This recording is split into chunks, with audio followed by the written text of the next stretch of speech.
Bonjour chers élèves, voici le pré-laboratoire sur l'énergie mécanique. Alors l'expérience que vous allez avoir à faire, c'est pas très compliqué. Vous allez avoir un rail ici qui va être soutenu par un support universel. Et sur ce rail-là, vous allez faire descendre une bille. Ce que vous allez devoir mesurer, c'est l'énergie mécanique. En fait, ce que vous allez devoir calculer, c'est l'énergie mécanique au bas du rail. Il y a deux possibilités. Soit que vous allez mesurer l'énergie mécanique dans le bas du rail en fonction de différentes hauteurs de rail. Donc, une à cette hauteur-là, une comme ça, une autre comme ça. Vous allez mesurer différentes hauteurs. Ou bien, l'autre possibilité, c'est vous allez avoir une hauteur de base que vous allez déterminer et vous allez avoir différentes sortes de billes qui ont des masses différentes. Regardons un petit peu le prélab ensemble. Alors, question 1. Quelle est la formule permettant de trouver la vitesse au bas du rail en fonction de l'énergie?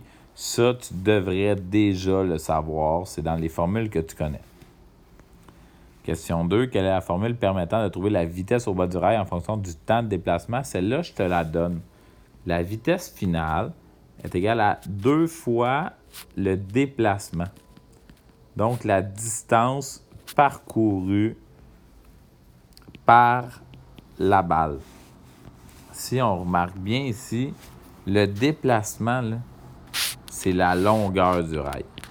Donc, 2 fois le déplacement divisé par le temps.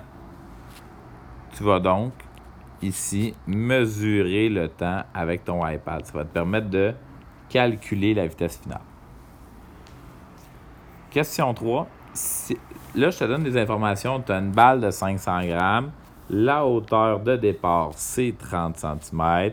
Je te demande de calculer EK, EP, EM en haut du rail et en bas du rail. Ça, tu es capable de le faire à partir des infos que je te donne. Deuxièmement, je te dis, la masse à double. Les autres infos sont les mêmes. Donc, la hauteur est encore la même. Je te demande que deviennent les valeurs de EM, EK et EP. Et finalement, la masse est de 50 grammes, mais tout à coup est revenue à 500 grammes, donc la masse de départ, mais la hauteur ici, elle a changé.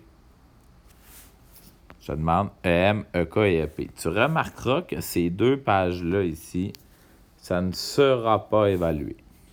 Cependant, les deux autres, elles, le seront. Alors, ce que je te demande de faire maintenant, c'est de tracer le graphique de l'énergie mécanique en bas du rail en fonction de la hauteur de départ.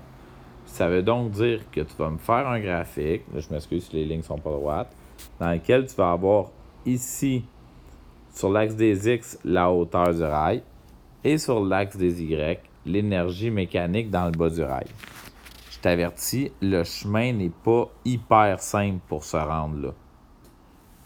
Ce que tu dois trouver une manière de calculer ça, l'énergie mécanique dans le bas du rail, en fonction de tes données que tu as là. Tu remarqueras que tu as fait 3 essais. Okay. L'essai 1, avec une hauteur de 0 cm. L'essai 2, avec une hauteur de 20 cm. Et l'essai 3, avec une hauteur de 40 cm. Tu vas donc avoir 3 points dans ton graphique qui va te permettre de tracer une droite. Et 1 point pour l'essai 1, 1 point pour l'essai 2, 1 point pour l'essai 3. Et finalement, ici, tu vas refaire la même chose, mais maintenant, tu vas changer la masse. Donc, sur l'axe des X, tu vas avoir la masse, et sur l'axe des Y, tu vas avoir l'énergie mécanique en bas du rail. Même concept, tu vas avoir 3 points, tu vas être capable de trouver l'énergie mécanique. C'est ça le pré-laboratoire. Bon cours!